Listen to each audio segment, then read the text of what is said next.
Olá, gente, tudo bom? Sejam bem-vindos. Vamos começar aqui a nossa live. Bora conversar. Hoje a gente vai tratar de um tema muito bacana e eu já vou aproveitar aqui, já vou convidar a Joana. Peraí. Deixa eu achar a Jojo aqui.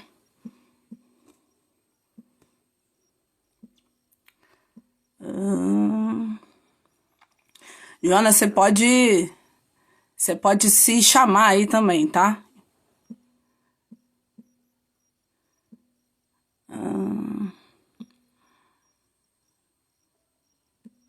Enquanto eu te acho aqui.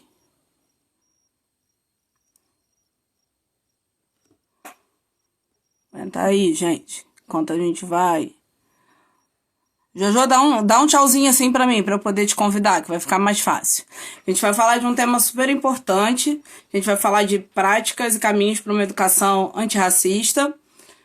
Ah, isso aí. Pronto.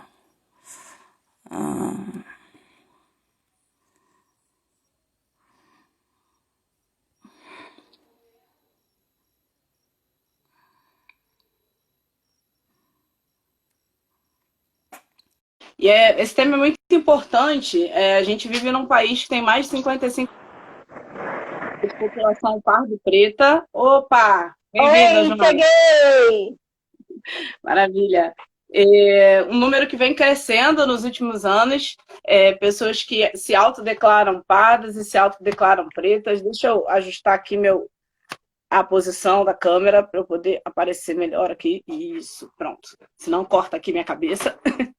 É, e no Rio de Janeiro, que é o estado que tem o segundo maior percentual de população preta no nosso país, né? É, recentemente eu estava lendo uma reportagem num jornal de grande circulação que falava que a nossa população reconhece a quantidade de problemas que a população preta tem pela cor da pele, negativos de direitos, dificuldades, por ser preta no Brasil, mas enquanto isso também há pessoas que negam a importância de discutir essa temática, inclusive achando que negando a existência do racismo no Brasil, né? Mas a gente não constrói uma sociedade sem dialogar, sem tocar nas feridas, sem falar da importância de determinados temas, né? Então aqui o lugar é para a gente conversar. Então bora conversar sim. A gente vai conversar hoje com duas pessoas que são maravilhosas. A gente vai conversar com a Joana. A Joana é professora da rede municipal, a Joana é graduada em letras, ela é especialista em relações étnico-raciais, ela é mestre em educação e ela é doutora em educação. E aí, Joana, eu queria Doutoranda. começar te provocando um pouquinho, né? A gente tem aí uma legislação, que é a 10.639, que ela emenda a nossa LDB e traz aí um ganho fundamental para a gente para discutir práticas antirracistas no Brasil, no nosso currículo. Mas eu queria te fazer uma pergunta para te provocar, e você não precisa começar falando sobre isso, não, mas queria que você trouxesse essa discussão para a gente. Assim, falar sobre negritude na escola e trazer práticas antirracistas é uma discussão para professores negros? Bom, primeiro, boa tarde, né, para você, Cíntia. Muito obrigada pelo convite. Eu estou lisonjeada, estou super nervosa, então eu vou precisar fazer umas palhaçadas aqui porque eu tenho que para eu ficar mais à Relaxa, vontade. eu também fico. E a gente está com esse desafio, né, de falar através das mídias sociais, então é uma coisa muito nova, então estamos aqui todos aprendendo, tá, gente? Me desculpem já de antemão se eu esbarrar, der um esbarrão de falar batatada, vocês façam um comentário que a gente corrige. É... Então, né, é uma excelente provocação, né? Será que essa é uma temática que é só de pertencimento de pessoas negras, né? E eu acho que. Não, na verdade, peraí, deixa eu voltar um pouco. Eu tenho que falar desse lugar de professora preta, que eu sou dessa secretaria, né, de educação, dessa secretaria municipal, então, e que estuda a educação infantil, as questões raciais no campo da educação infantil. Então, meu ponto de vista, ele vai ser enviesado pela pessoa que eu sou, né, e pela pesquisa que eu desenvolvo. Mas seria esse um debate só de pertencimento do povo preto? É claro que não, né? Se a gente pensar que o racismo é um sistema de opressão que determina lugares sociais que os indivíduos vão ocupar, baseado fundamentalmente no tom da pele da pessoa, só por aí já era motivo suficiente para que todos nós que acreditamos numa sociedade democrática nos rebelássemos, né, e nos posicionássemos a favor a favor desse debate, buscássemos conhecimento sobre esse debate e nos posicionássemos contra o racismo, né, de forma antirracista. Mas, falando da lei de 1939, né, ela vem justamente nesse sentido, né? Ela é um ganho, uma vitória do movimento negro, que ao alterar a Lei de Diretrizes e Bases Nacional, aí é só sempre faço esse parênteses, que é muito importante a gente falar isso, a 10.639 ela não é um adendo, ela é a própria Lei de Diretrizes e Bases da Educação Nacional. Então, todos os professores deveriam estar atentos a esse debate. E aí, quando a Lei 10.639 ela altera o artigo 26A para inserção da obrigatoriedade do ensino da história e cultura africana e afro-brasileira nos currículos da educação, já é essa vitória do movimento negro que busca o reconhecimento e a importância de outros referenciais históricos. E isso em 2003, mais tarde em 2008, a 11.645 também nesse sentido, que é o reconhecimento dos referenciais indígenas. Então, se a gente estamos de comum acordo que vivemos numa sociedade que foi forjada pelas matrizes europeia, indígena e africana, e a gente renega essa história, a gente não quer conhecer quem construiu essa história, já tem uma coisa de muito errado aí nesse começo, né? Mas em relação às professoras negras, né? Ou os professores negros, mas aqui eu vou falar para as professoras negras, vocês me desculpem, mas eu vou ter que aproveitar esse espaço. A gente tem que pontuar umas coisas também que são importantes. A primeira é que a gente... uma afirmação desse teor, né, pode reforçar um estigma de que só interessa para nós, negros, discutir raça, racismo e preconceito e, por consequência, também o que as pessoas chamam de vitimismo. E aí, então, volta para o que eu falei anteriormente. Se a gente quer um projeto de sociedade democrática, a gente tem que conhecer, se dar a conhecer, o direito de conhecer todos os referenciais que a gente tem e descobrir também outras narrativas que formam, né, quem a gente é enquanto nação. Então, é muito preocupante quando a gente está num ambiente escolar e aí a gente tem uma professora que discute esses assuntos e essa professora invariavelmente é negra e aí a gente, enquanto equipe, acha natural. É natural que só a Joana, num universo de 40 professores, discuta raça, racismo e preconceito. Não, não é natural. Então, por que acaba que são as professoras negras, no caso da minha pesquisa, que foi na educação infantil, né, vão comprar esse debate? É porque, para nós, isso acontece de uma forma diferenciada, né? Porque nós também fomos crianças que vivenciaram situações de raça, de racismo, de preconceito na nossa trajetória. Então, quando a gente se vê ali professora, dentro de uma sala de aula, e o sistema e a escola reproduzindo essas situações, não tem como a gente não arregaçar as mangas e tentar, de alguma forma, tratar isso de outros aspectos, de outras formas, né? De formas diferentes. Mas aí eu queria também aproveitar, porque, assim, no caso, eu não posso dizer que, assim, só o fato de ser negro é suficiente para eu discutir esse assunto? Claro que não, né? É inerente à minha pessoa discutir sobre isso? Claro que não. Porque entre ser negro e se reconhecer como negro na sociedade racista que nós vivemos, tem uma diferença muito grande. Então, eu pesquisei professoras negras que atuam na educação infantil da rede municipal de forma antirracista. E as histórias delas mostram que elas se assumiram negras de diferentes formas. Algumas delas porque já tinham uma questão familiar muito, muito forte. Outras porque sempre pertenceram a grupos, grupos religiosos de matriz africana. Então, elas já tinham essa identidade racial forjada por essas influências, né? E no meu caso particular, eu me descobri negra estudando professoras negras. Então, como a gente tem, comumente as pessoas saúdam os ancestrais, né?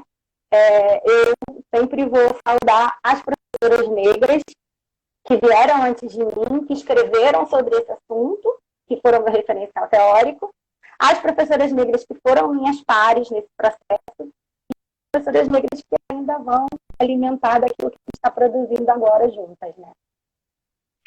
E eu acho importante a gente pensar sobre isso também, porque assim, acho que é muito do papel da escola ampliar assim, a visão e o conhecimento que o estudante já traz, né? Seja as crianças na educação infantil, os adolescentes, os adultos na educação de jovens adultos.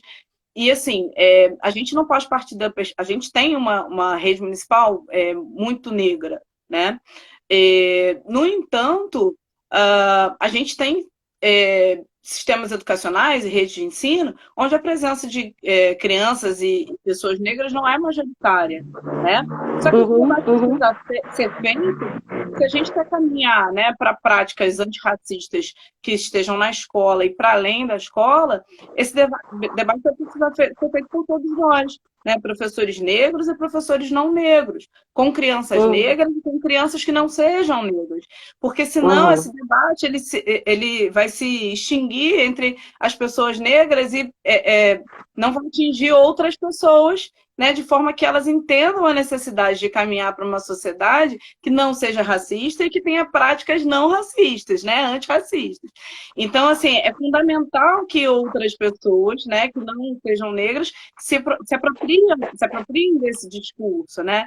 A gente conversava, né, um outro dia, né, motivações pelas quais, né, que muitas vezes nos levam a adotar determinadas práticas, né, e muitas vezes isoladas dentro das comunidades escolares, né, dessas formas como a gente se descobre negra, como muitas vezes a gente percebe os nossos alunos, né, vivenciando as mesmas situações que nós, né, mas que é fundamental que a gente consiga parcerias e substância mesmo, né, legal, substância no apoio das esferas da gestão, para que essas práticas sejam de fato incorporadas no currículo, para que a gente não fique fazendo projetos apenas dentro da escola, porque não é você ter um 20 de novembro que transforma a sua comunidade escolar antirracista, né? E não é o 20 de novembro que dá conta disso, né? E sabe que é muito interessante, Cíntia, das pesquisas de educação infantil, das pesquisas acadêmicas de educação infantil, sobre questões raciais, a maior parte delas foi produzida no Sul, onde não há uma predominância de população negra. Existe um município no sul do país que tem uma legislação própria, curricular, que aborda a educação das relações étnico-raciais, desde a educação infantil até a EJA. Então, é um contrassenso a gente pensar que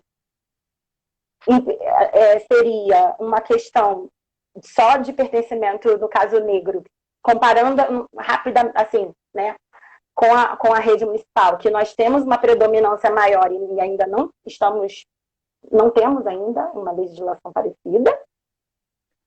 Mas aí, então, do que se trata isso? Se trata de cumprir a lei, porque lá no Sul, de certa forma, esse município cumpriu a diretriz curricular e o plano de implementação da Lei 10.639, que era criar mecanismos para garantir que a lei fosse cumprida e, de fato, inserida dentro do currículo, com uma série de recursos lá de como a rede pode fazer. Se eles estão implementando ou não, eu não sei. Aí eu coloco para quem quiser pesquisar isso. Mas é um avanço. Ter uma legislação, né, é um avanço. Sim, porque muitas vezes a legislação federal parece algo distante, né? E aí o município legislando em esfera e interesse local, tendo ali uma legislação mais própria, próxima do currículo e da realidade das escolas, torna aquilo ali mais próximo do currículo daquelas escolas e seja mais viável, né? Mais prática essa implementação. De repente, aquele professor que tem mais dificuldade, ele vai conseguir perceber no dia a dia como ele traz aquilo para o currículo dele, né? É interessante. Joana, eu vou fazer o seguinte, eu posso dar um tempinho contigo, chamar o André, ou você quer fazer alguma conclusão para a próxima parte? Eu ia só falar aqui rapidamente que tanto o nosso processo de construção como mulher negra na sociedade, né, está em processo, enquanto houver vida vai haver construção, a gente vai estar sempre se revendo, como também o fato da gente se compreender como um professor que faz um trabalho antirracista também é uma construção.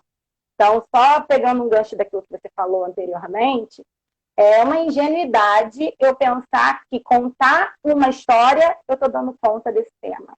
Fazer um projeto de uma semana, eu estou dando conta desse tema. Trabalhar apenas uma data comemorativa, seria o 20 de novembro, eu estou dando conta desse tema.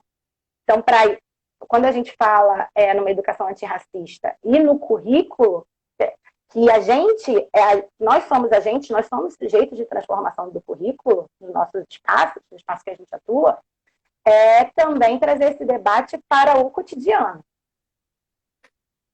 Isso aí. Gente, olha só, se vocês tiverem perguntas para fazer para a Joana, escreve, que aí quando eu trouxer ela de volta, ela responde as perguntas, tá bom? Eu vou chamar o André. André, dá um tchauzinho aí, que para é mais fácil para eu te convidar, tá bom? Vou fechar aqui a Joana.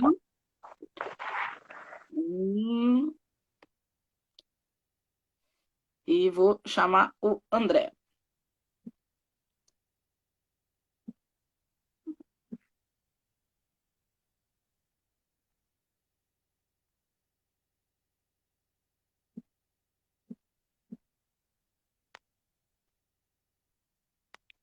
Pronto.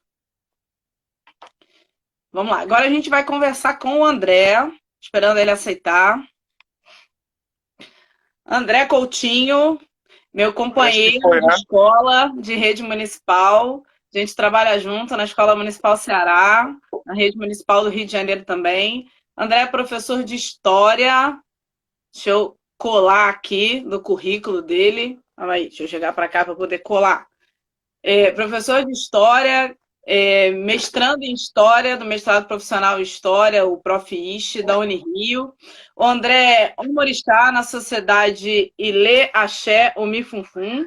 E a Ofacan, falei certo? Na tradição afro-cubana, a Fiomã. É isso mesmo? Isso André, mesmo, corretíssimo. Quero começar te fazendo 2 perguntas. E aí você responde elas da maneira que você quiser aí na tua fala. Assim, primeiro, um pouco no sentido do que eu estava conversando com a Joana, assim.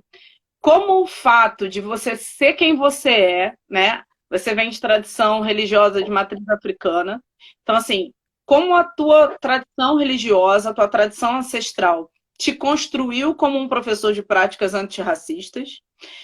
E, assim, você tem uma prática muito bacana, queria que você falasse um pouco dela, né, na escola. assim, como que a gente implementa isso enquanto professor? Como é que a gente toca isso para frente dentro da escola, trazendo a comunidade escolar para esse dia a dia na prática? Tem essas duas... Levantei essas duas bolas para você aí, manda brasa.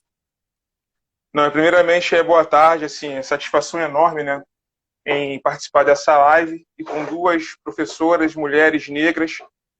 A mulher negra, ela é o esteio de nossa comunidade, ela é a força que a gente não deve não apenas o respeito somente, mas sim reverência, porque em todas as nossas instituições, seja o candomblé, seja a escola de samba, seja a comunidade jongueiras, enfim, todas as comunidades, né, afroperspectivadas, né, ela tem na mulher negra a sua força articuladora, o seu axé, né, que nos mobiliza e que nos faz ressignificar a nossa existência. Isso é muito importante, né? E junto a esse meu currículo, né, falar sobre esse meu pertencimento é muito importante, porque isso já começa a desconstruir. Nossas comunidades não são locais, né, de um misticismo amorfo, né, e apenas de superficialidades, né, mas há uma ressignificação da existência, há uma filosofia, há toda uma forma de conhecimento que tem muitas contribuições a serem feitas, né, à sociedade e à escola também, de modo geral, e que, entretanto, é tão perseguida, né, pela sociedade de modo geral. Bom, falar um pouco sobre a minha trajetória, até mesmo afroperspectivada, afro-religiosa, ela vai dar um novo debate, né, e eu vou tentar, de alguma forma, tangenciar. Mas eu queria abrir, né, falar, né, junto com essa questão mesmo da prática, né, da iniciativa, como você falou, né, de implementação, né, na escola.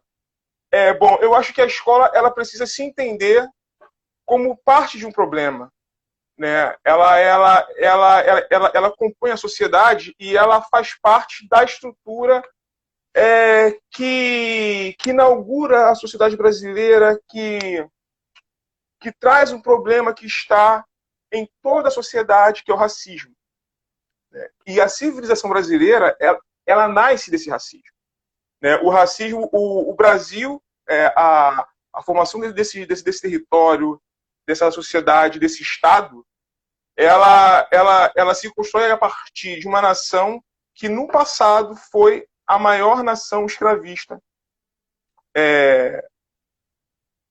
dentre todas as nações escravistas. Foi a que levou o tráfico até as últimas consequências, foi a que levou a lei, né, da escravidão até as últimas consequências também. E isso traz uma série de problemas, né, para a gente discutir na escola e entender a escola como parte disso, Cíntia. Por quê? Eu tive uma aula com o professor Amilcar, da UFRJ, isso foi excelente, e ele faz uma citação de um autor que ele diz o seguinte, que o que estrutura a modernidade são 3 pilares: nação, classe e raça. Esses 3 pilares eles vão estruturar toda um modelo de Estado e também até mesmo estruturar a posição de a posição da sociedade, a posição das pessoas nessa perspectiva. E quem vai construir um modelo de nação, a narrativa da construção da nação é a escola. E a narrativa feita, né, por Varnhagen, ela exclui até mesmo o indígena. E ela exclui a contribuição negra. Ela vai valorizar o quê? Uma história que diz que o Brasil ele é construído a partir de Portugal. O Brasil é uma herança portuguesa e ponto. Não leva em consideração a população negra, a contribuição negra, a participação das lutas negras e caboclas, que vem desde as guerras de independência baiana, passando pelo Piauí, passando por vários movimentos, inclusive de caráter liberal, né? Ela vai também estruturar o outro pilar, que é a classe social, porque a escola ela é aquela que vai dar encaminhamento às posições que as pessoas irão ocupar na sociedade. E, de modo especial, ela vai formar a classe média. E quem vai compor essa classe média, por incrível que pareça, logo no pós-abolição, você tinha professores, advogados, escritores, eu não preciso falar todos, Machado de Assis, Lima Barreto, enfim, várias lideranças, vários autores intelectuais negros que atuavam na sociedade em várias frentes. E eram homens de classe média. Porém, isso vai evoluindo conforme a República ela avança. E aí temos uma contradição, né? Você tinha uma classe média negra muito forte no período do Império com a escravidão. Com a abolição, essa classe média negra ela vai se diluindo, ela vai se dissolvendo, ela vai desaparecendo. E vai sendo colocada, e a população negra vai sendo cada vez mais marginalizada. E, por outro lado, você tem a raça. Então, esses três pilares, eles não podem ser entendidos separadamente, e nem você dar preponderância a uma ou a outra, como você falou na sua fala anterior, né? A questão de classe, ela também é um pilar. Ela é um grande pilotis, e nesse pilotis você não pode colocar um pilar acima dos demais, porque isso faz com que a sociedade ela não se entenda, ela não se compreenda, e traga consequências que a gente está vendo assim aos poucos no nosso odierno aí. E a escola ela vai ser a grande responsável por formar essa civilização, por formar a sociedade em nação, classe e raça. E aí a gente vai ter um grande processo, né, de exclusão negra. E isso está sendo visto, né, a questão mesmo das teorias eugênicas, que a gente vê no Menino 23, e como isso vai ser também trabalhado na escola. Professores negros que tiveram atuações assim muito boas nessa Primeira República, como o caso do professor Emetério, ele vai ser ostracizado por justamente ser um negro que se colocava, porque essa história de que o negro no Brasil ele não se coloca, isso a pessoa que fala isso, ela não conhece a história do negro brasileiro. Na verdade, assim, havia negros e há negros que se colocam e muito e que lutam, né, frente ao racismo, né? E aos poucos esse professor negro que atuava na escola e essa população negra, ela vai sendo deslocada da escola, ela vai sendo retirada do espaço escolar. Ela não vai frequentar a escola, ou então com algumas exceções. Muitas poucas exceções. E o conteúdo que se ensina nessa escola, há uma pesquisa do pesquisador Ney Lopes, que até os anos 50 do século XX, o livro didático ele era claramente racista. Ele colocava o negro, o índio, o amarelo e o branco em escala até se chegar ao branco como um homem superior. Isso era ensinado na escola. Isso era ensinado na escola abertamente, claramente. Depois você tem um modelo da escola, nos anos 80, que aí já começa a chegar um pouco mais para o meu lado, que era a tentativa de amalgamação da sociedade brasileira, que você trabalha a questão da miscigenação. Então você coloca lá, eu aprendia isso no livro didático, o negro com o branco vai dar o mamelu, o negro com o branco vai dar o mulato, o negro com o índio caboclo, o mameluco, e aí você colocava uma série de categorias raciais. Isso era colocado no livro didático. Né? A gente ficava tentando achar a nossa cor no livro, né? A gente era o quê? Exatamente. Exatamente. E ficava numa grande confusão e que a escola racializava. E por que é importante esse debate? Porque não dá para o agente da escola e para a escola enquanto instituição falar que ela é uma entidade totalmente à parte dessa discussão. A escola ela é parte do racismo. A escola ela estrutura toda a sociedade em classe, nação e também na questão da raça. Então, o agente público, ele precisa, o agente da escola, o agente educador, ele precisa se compreender que ele deve ser um agente antirracista. E não apenas ficarmos aí na questão ilusória, né, de que esse problema não é com a pessoa, mas assumir esse problema e que a escola ela é, sim, um espaço da sociedade brasileira ela se reentender. Ela não é um espaço redentor, mas a escola é um espaço em que essas questões elas precisam ser trabalhadas, até mesmo porque a gente está vendo uma série de problemas acontecerem que muitas que estavam, perdão até, né, pela expressão no mundo da lua, em achar que o racismo não existia, ele não está nem assumindo uma nova cara, ele está recrudescendo frente a ações afirmativas que vêm sendo trabalhadas, né, traduzidas pela sociedade brasileira. E junto a isso você tem um terceiro problema que aí eu já começo a entrar agora na minha prática e eu vou tentar ser o mais sucinto possível. logicamente que falar de uma escola antirracista, falar de história indígena, falar de história negra, você tem que ter um cuidado e também a capacitação, né, enquanto formação, para não cair em balas comuns, e principalmente na questão mesmo da folclorização. E aí por isso que eu fiz questão de colocar no meu currículo. Eu pertenço a uma sociedade afro-perspectivada, Ilha-Chame Funfun, eu pertenço ao IFAUMAN, que são instituições que estão muito além de serem escolas que vendem superstições para as pessoas. As nossas instituições elas estão muito além disso. E é necessário que isso seja trabalhado na escola. E aí você tem um outro fator, que são os ataques do movimento evangélico neopentecostal, e é bom que se diga, é bom deixar claro, eu tenho amigos que são antirracistas e fazem e que compõem, né, as igrejas evangélicas. Eu também sou oriundo de igrejas católicas, tenho Frei Davi na igreja católica, tenho meu amigo André Raz Guimarães, que faz um trabalho excelente, né, antirracista, isso dentro da igreja. Temos também um pastor que também tem esse trabalho e que é necessário abordar isso como uma questão de respeito por essas instituições. Mas que, por outro lado, a gente não pode... Exatamente. Mas a gente não pode deixar de omitir que há um problema, né, dentro do movimento evangélico, que é de demonização das nossas tradições. E falar sobre cultura negra sem falar das nossas tradições, das nossas perspectivas, sejam espirituais, societárias, organizacionais, comunitárias e religiosas, é impossível falar de África, é impossível falar da nossa diáspora sem citar essas questões. E aí, Cíntia, começa a dificuldade para implementar um projeto. Eu fiz um projeto, né, sobre o jogo na escola, como se sabe. Cíntia, por favor, eu te peço que, se tiver demais, você me dá a porta, porque pode acabar atrasando aí o nosso horário. Tá?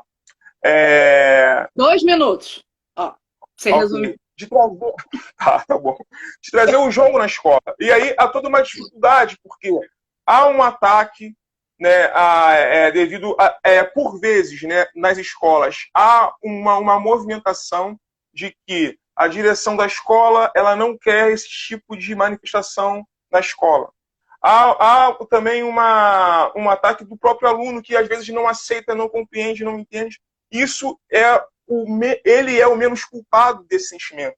Mas a gente precisa dialogar e construir algo novo com os agentes da intolerância, com os agentes dessa falta de compreensão. E há também até mesmo um ataque por parte dos pais, muitas vezes, que não compreende, que acha que vê essa entidade demoníaca, né, nas manifestações culturais negras, porque há uma demonização muito grande da nossa cultura que faz com que a gente acabe tendo um trabalho que não tenha a qualidade necessária e que impede principalmente aquilo que Paulo Freire diz, que a nossa educação ela deve ser feita a partir da realidade do aluno, da experiência do aluno e da cultura do aluno.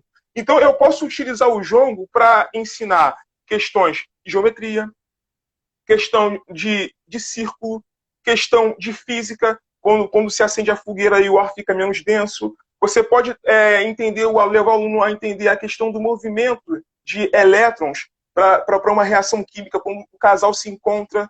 Você pode entender, você pode levar conhecimento ao aluno. História, então, nem se fala, né? Porque toda a questão do ciclo do café, da nossa tragédia, que foi a escravidão negra, geografia, a questão do Vale do Paraíba, e como essa cultura ela sai do Vale do Paraíba e chega às comunidades e morros do Rio de Janeiro, e como o jongo ele vai ser responsável por formação de instituições da cultura afro-brasileira como escola de samba, e que a gente parece que esquece o jongo e não vê essa importância. Então você tem uma prática, né, de resistência, que é uma agência para que se trabalhe tanta coisa e de maneira mais próxima do aluno, e acaba sendo deixada de lado pela questão da intolerância. Como se resolve isso, Cíntia? E essa questão de você conseguir implementar uma prática, né, afroperspectivada ou afrocentralizada na escola, sem ter tantos conflitos? Bom, sem ter tantos conflitos é impossível. Agora, eu acredito, né, na minha prática, que você pode amenizar esse conflito, atenuar esse conflito, tomando uma série de precauções. E claro que eu não estou aqui para vender o peixe de que eu tenho a solução para a escola implementar uma prática afroperspectivada. Não é isso. Eu não tenho essa solução e nem essa pretensão, até porque cada contexto escolar vai ser um contexto diferente. Mas o diálogo com a direção, articular junto com os pais, especialmente os pais que têm uma representatividade na escola, mostrar sua cara, se colocar politicamente, se colocar disponível e, principalmente, logicamente, ter empatia com o aluno. E ter empatia não é só jogar bolinha para ele fazer gracinha, assinar, né? Mas mostrar-se, porque um dos instrumentos, inclusive, do ensino de história, que é a minha disciplina, é você desenvolver empatia no outro. Pensar como o outro pensa. É pensar dentro da perspectiva do outro, desse outro em diferentes temporalidades, e esse outro que não pertence ao mesmo ciclo que eu, né? Mas que é fundamental que a gente tenha essa... Enfim, eu já chorei tempo, não é isso? Não, eu olhei assim que eu estava lendo o comentário da Luciana aqui. Ela estava falando que o último projeto de abrangência promovido pela rede municipal foi a Cor da Cultura, em 2008, e que poucas escolas implementam práticas afrocentralizadas no cotidiano, infelizmente. Né? É o que a gente estava falando antes. Assim, infelizmente, o que a gente repara é que as práticas elas ficam restritas a alguns projetos de culminância e que elas não entram na prática do dia a dia da escola por conta dessa barreira de implementação. Assim, você falou que a escola é parte de um problema. Eu estava escrevendo até uma sequência lógica aqui. A escola é parte de um problema, a escola está na sociedade, a sociedade é racista, logo a escola ela repleta de práticas racistas, né? E uma reprodução dessa prática racista e violenta é negar a temática negra dentro do currículo, né? E aí, assim, se eu sou obrigado a fazer uma coisa por força de lei, eu faço ali uma culminância, né? Assim, eu divido, né? Eu boto o índio ali no dia do índio, ou então boto o índio na Semana do Meio Ambiente, né? E boto o negro lá no 20 de novembro. Pronto. Falei porque eu sou obrigada, né? Mas eu não internalizo isso como prática, porque dá trabalho, né? Eu acho que uma das questões é a gente conseguir mostrar o que a sociedade está perdendo, né, por não implementar práticas antirracistas no seu dia a dia das escolas. Né? O que a nossa sociedade deixa de ganhar? O que os nossos alunos deixam de viver? O que o cidadão deixa de ser melhor porque ele não viveu numa escola com práticas antirracistas? Né? O que nós deixamos o que nós perdemos? Assim, eu fico pensando assim, o que eu, Cíntia, enquanto cidadã, deixei de viver, deixei de ser uma Cíntia melhor durante alguns anos da minha vida por ter vivido numa escola que era absolutamente viúva da ditadura. A minha escola era viúva da ditadura militar. Né?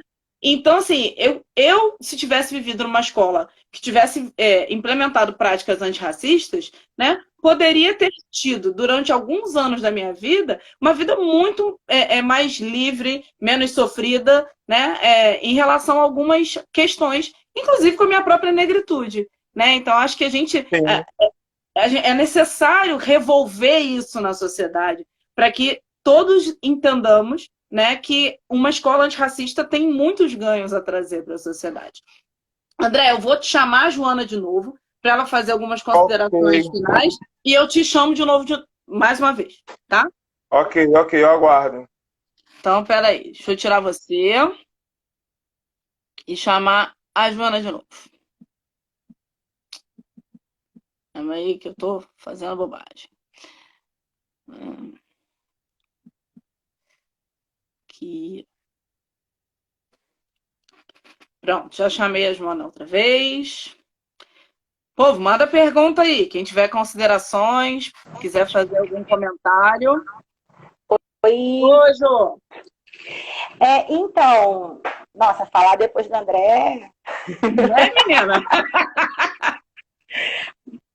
Que facada que você me deu, Cíntia. Brincadeira. Ah, que isso, para. É um privilégio, né? Eu queria dizer o seguinte, eu sei que quando a gente está dentro da escola, na nossa sala de aula, a gente tem a impressão de que muita pouca coisa acontece. Então, eu quero fazer um convite para que a gente, nós, professores dessa rede, saiamos das nossas salas de aula, saiamos dos nossos espaços escolares. Por que eu estou te dizendo isso? Quando eu pensei na minha pesquisa, eu pensei que ia ser super fácil e que eu já tinha mais ou menos uma meia dúzia de professoras na minha cabeça para entrevistar. E eu descobri muito mais. Então, assim, em relação às instituições de educação infantil, nós não temos, uma maioria não temos. Falta bastante coisa? Falta. Mas tem muita unidade de educação infantil fazendo um trabalho nessa perspectiva antirracista e afro-referenciada, sim. E tem tudo a ver com o que o André falou. Quais são as estratégias que essas unidades estão adotando? Ouvir as comunidades, trazer a história das comunidades, trazer esses sujeitos, trazer a tia que mora na comunidade há 30 anos para dentro da escola, para contar como era quando ela vivia ali, ou quando ela foi aluna dali, ou quando ela criou os filhos e os netos ali, e trabalhar com essa noção de pertencimento, né? Esse resgate histórico, ele é muito importante para a gente estabelecer um vínculo com a comunidade. E depois que a gente estabelece o vínculo, fica um pouco mais fácil da gente dialogar nesses pontos nevrálgicos que vão acontecer ao longo do processo. Porque a gente está falando de disputa de conhecimento, de disputa de poder, e quem está no poder não quer abrir mão de colonizar essas mentes. Então, a gente precisa ter esse passo. O outro passo que essas escolas que estão conseguindo, né, tomaram, né, tiveram como iniciativa, é essa questão de construir com a criança, não é para a criança. A gente também tem que quebrar esse estigma que a criança pequena não tem muito para oferecer, né, também não tem uma história anterior que ela traz e que é muito rica.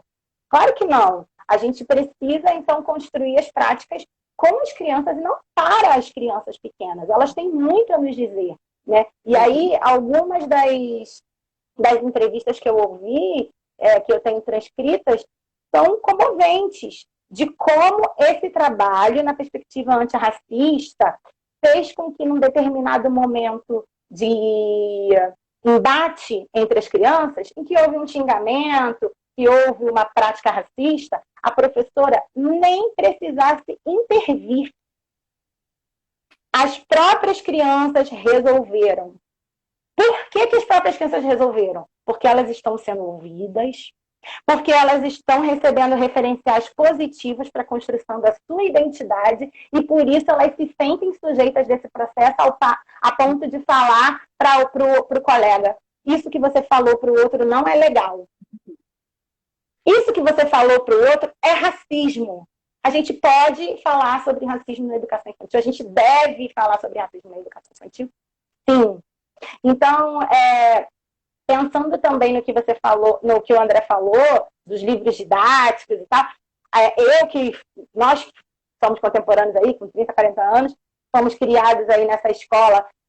Em que momento a gente se via no livro didático de estudos sociais? Eu gosto de estudos sociais. No dia 13 de maio, tinha uma pessoa acorrentada, né, tomando chibatada, uma pena de ouro, aquela coisa toda, mãos brancas e os grilhões.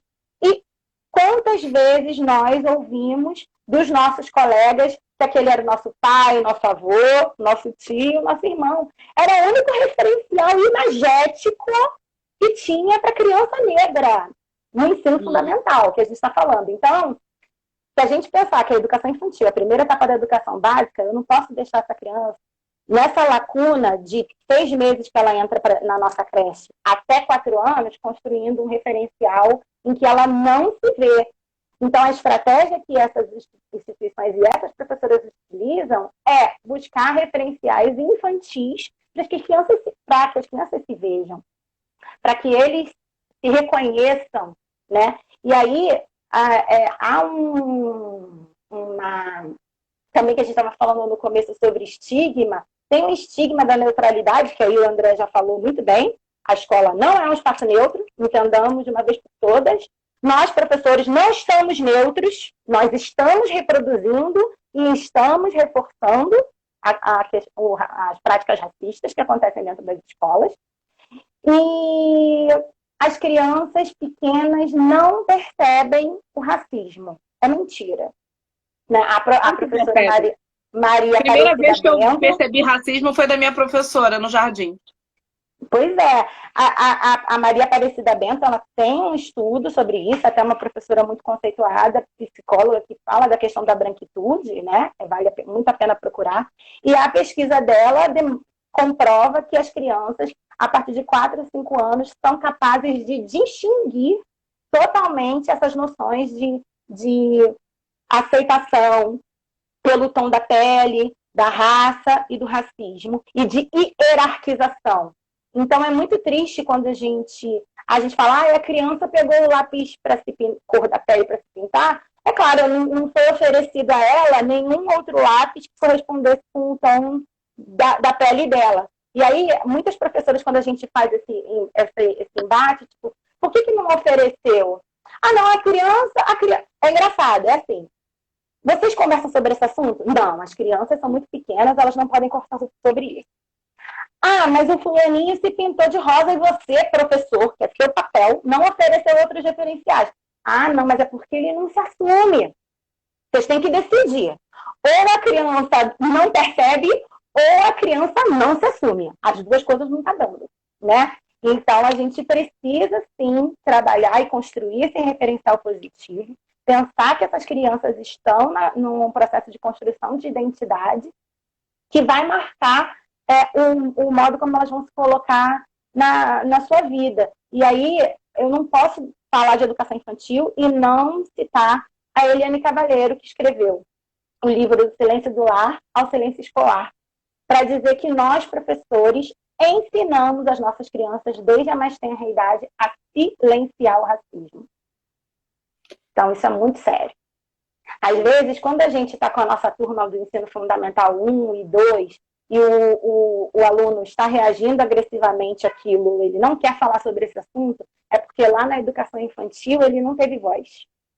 Ele foi silenciado quando ele relatou alguma situação de violência, quando ele se sentiu invadido, quando ele se sentiu menosprezado, né, na sua beleza, ou ainda quando ele foi rotulado, porque tem uma questão na educação infantil de dar apelidos para as crianças, e invariavelmente se apelida a criança, principalmente os meninos negros, demarcando de que eles são os mais levados, de que eles são os mais indisciplinados, de que eles são também os menos capazes. Ah, esse aí chegar ali na frente. Esse aí, por que esse aí? Esse aí quem? Né, que a gente está apontando. Esse menino é quem? Que a gente está dizendo que não vai à frente. A gente já está predeterminando a capacidade de desenvolvimento e aprendizagem desse aluno também pelo tom da pele que ele tem. Então, lá na escola a gente... Desculpa, termino. Não, é isso. Se a gente se entende, como o André colocou muito bem, como agentes nesse processo de reprodução, e aqui colocando que as pesquisas demonstram que a gente está silenciando as nossas crianças, então está na hora da gente trazer esse debate, né, da cultura antirracista, não, porque ser antirracista não é só colocar na rede social uma página preta e umas hashtags. Como eu disse lá no primeiro bloco, se trata de uma construção em que a gente vai buscar referenciais que vão embasar a nossa prática a cada dia. Como eu disse anteriormente, o meu sentido de pertencimento identitário veio para mim muito tardiamente, com mais de 30 anos, quando eu resolvi estudar o assunto. Aí é que eu fui me descobrir uma mulher negra. Diferente do André, que tem um pertencimento religioso e tal. E aí, sabe, Cintia, eu acho que a gente, para falar de raça, racismo, discriminação, preconceito, Em primeiro lugar, a gente tem que assumir que a gente ainda não sabe. A gente não tem conhecimento suficiente para lidar, mas isso não de uma forma paralisante. É como um gás para a gente correr atrás desses referenciais, estar nessa rede de relações com as pessoas que têm diferentes histórias de pertencimento que vão contribuir para que a nossa prática seja mais dialógica e democrática, justa também, né? Eu ia falar naquela hora sobre essas pequenas violências que tem no cotidiano da escola e que a gente não percebe muitas vezes que acometem nossos alunos, né? Lá na Ceará a gente tinha um professor que se aposentou ano passado e que ele era assim, completamente avesso a apelido. E os meninos falavam, nossa, mas o professor é muito chato, ele implica com qualquer apelido que a gente coloque e tal. Mas é exatamente por conta disso, porque tem apelidos que são carinhosos e tem apelidos que são extremamente violentos. Né? E aí ele era assim, não tem apelido, né? Porque às vezes no apelido tem uma violência tão sutil que naquele que recebe o apelido, ela vai assim que nem um punhal, né? E são pequenas violências, que, igual aquela que eu te contei das meninas que jogavam o cabelo para outra, né? Que estão ali embutidas no dia a dia da escola, que se a gente não tiver o olhar, né? E não conseguir, nas nossas práticas, lidar com isso e amarrar, né? E eu acho muito legal quando você fala isso, né? Que a gente tem que assumir que como que a gente faz, se é que a gente sabe, que a gente não sabe, né? E como a gente vai construir isso, porque é isso, assim, a escola, ela está dentro de uma estrutura racista, né? E aí a gente tem que construir o conhecimento de como a gente vai elaborar todas essas práticas para que juntas a gente consiga, né, ir aos poucos ali desconstruindo isso mesmo, para que os nossos alunos possam também, junto com a gente, romper essa estrutura de violência. Né?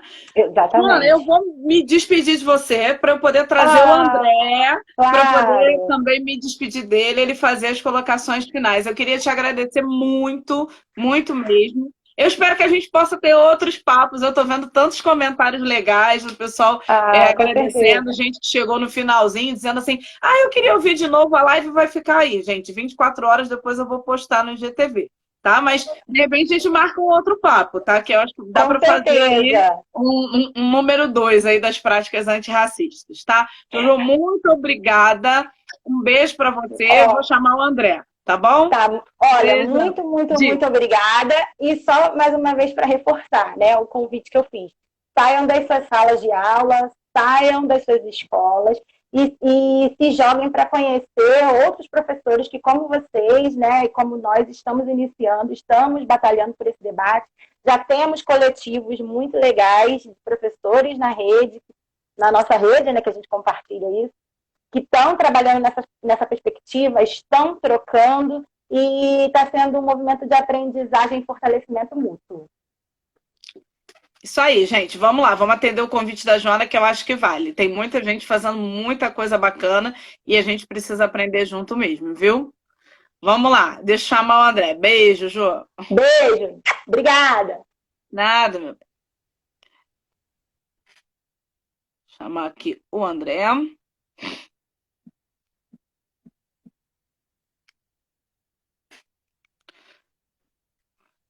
Vamos lá, esperar o André entrar de novo.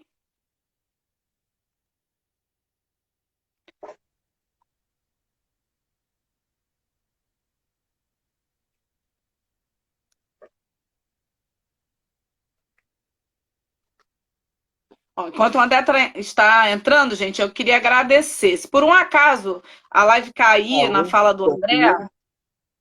não estou te vendo ainda não, André. Peraí. A imagem não está aparecendo para mim. Não sei o que houve aqui. Peraí, deixa eu tentar... Eu já estou te ouvindo, mas não estou te vendo. É estranho. Peraí, deixa eu fechar e te chamar de novo. Peraí.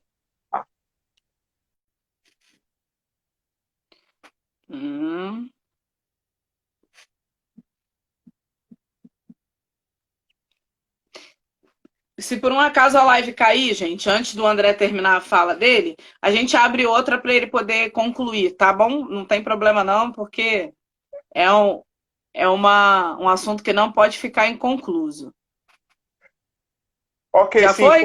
Não, o vídeo, né, não está entrando, Mas a gente Não. pode concluir, então, assim mesmo com Faz áudio. o seguinte, tenta você pedir para entrar, Tá. vê se você consegue. Pera aí. Ela tá pedindo Tua para eu câmera pedir tá para entrar. ligada? Tá, né? Vou fechar, tenta você pedir para entrar. Tá.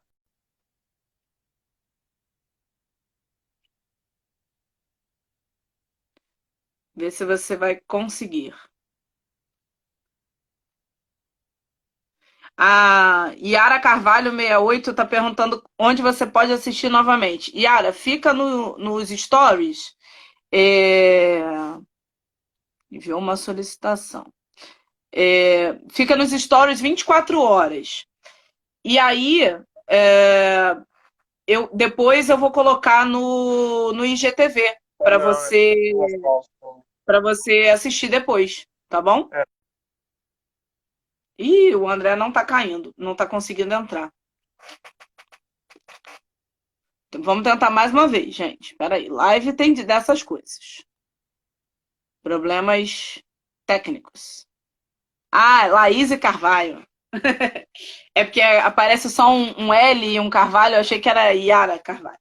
Laís, então, fica nos stories e depois eu vou colocar no IGTV e também vou postar no YouTube. O canal do YouTube é Cíntia Valim, Educação e Política, tá? Aí todo mundo que quiser assistir depois pode procurar ou no IGTV ou no YouTube, tá bom? Vai ficar por lá. Estamos esperando aí o André voltar. Vamos ver se a gente consegue.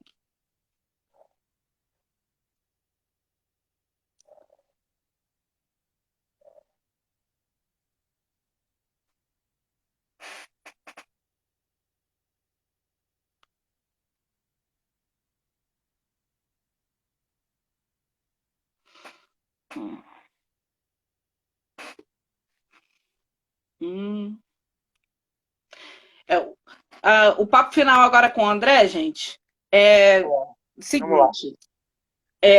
André, vamos lá. Enquanto a câmera vai carregando, vamos adiantando. Sim. Seguinte, eu acho que é importante a gente falar dessa questão desse ponto que a Joana tocou, né? De como a gente faz, né? E aí, uma coisa que a gente conversava num outro dia, que é a importância da gente construir parcerias, né? Junto com a comunidade escolar, que é uma coisa que a gente falou de educar a escola, né? Como que a gente consegue fazer isso, né? Construir parcerias junto com a escola para que os projetos se implementem. Sim, eu acho que essa é a solução, né? E você estabelecer parceria é o que vai até te blindar de prováveis agressões que você possa vir a ter no espaço escolar por conta da sua prática, né? Seja ela dentro de uma perspectiva temática indígena ou negra. Eu vou dar aqui exemplo de algumas práticas e eu tenho que falar um pouco da minha prática, não como um exemplo universal e solução encantada, maravilhosa para os professores da rede, não é isso, tá? Mas que foram coisas que deram certo e que articulou, mobilizou diferentes segmentos da escola. Isso é importante.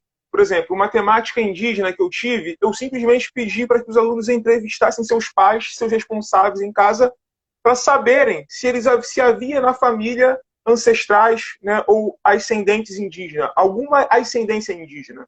Né? E, para minha surpresa, em pleno Rio de Janeiro, ao contrário do que o jornalista famoso dos anos 70, João Saldanha, dizia, que índio no Rio de Janeiro é somente no Cacique de Ramos, né, isso não foi uma verdade, porque se eu tivesse que chutar um percentual, claro que eu não fiz esse levantamento, mas se eu tivesse que chutar um percentual, 70% de uma sala de aula de uma turma sabe que tem uma incidência indígena na família.